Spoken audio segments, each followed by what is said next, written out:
এমনই তো একটা বাড়ির উতান চেয়েছিলাম, যেখানে বসে ঘন্টার পর ঘন্টা সময় কাটানো যাবে, থাকবে প্রজাপতির আনাগোনা, পাখির কোলাহল। Okay my beautiful people, welcome to my বাড়ির উতান থেকে আপনাদেরকে আমার বাগানে যতগুলো ফুল আছে ততগুলো ফুলের শুভেচ্ছা জানাচ্ছি। সকালে ঘুম থেকে উঠেই শুরু হলো আমার বাগানে পানি দেওয়া। আজকে শুধু নর্মাল পানি ইউজ করতেছি, আজকে কোনো খাবার মেশাই নাই পানির সাথে। সর্দি লেগে গলাটা একেবারে গেছে, তাই আজকে ভয়েস দিতে খুবই কষ্ট হচ্ছে, কিন্তু তারপরেও দিচ্ছি। নাক দিয়ে নিঃশ্বাস ফেলতে পারতেছি না, মুখ দিয়ে নিঃশ্বাস ফেলতে হচ্ছে। যাই হোক, আজকে কিছু আমার পার্সোনাল কথা আপনাদের সাথে শেয়ার করে।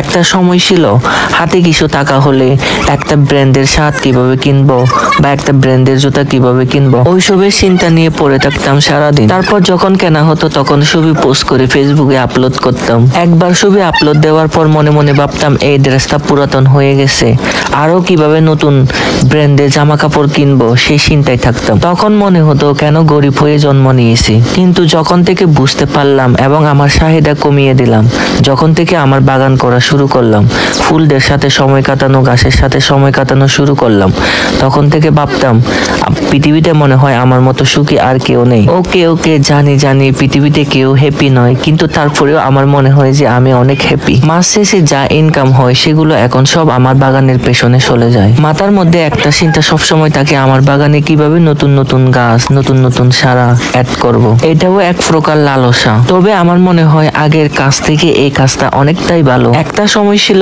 অনেক ঘোরাঘুরি করতাম, সেই ঘোরাঘুরিটাও এখন অনেকটা কমে গেছে। সো মাই বিউটিফুল পিপল, আজকে যাই দেখা হচ্ছে আপনাদের সাথে পরের কোনো একটা ভিডিওতে। ততক্ষণ পর্যন্ত সবাই ভালো থাকবেন, সুস্থ থাকবেন। আর হ্যাঁ, যদি পারেন অবশ্যই আপনারাও বাগান করার চেষ্টা করবেন, দেখবেন অনেক হ্যাপি থাকবেন। Tata, bye bye. ফুলে ফুলে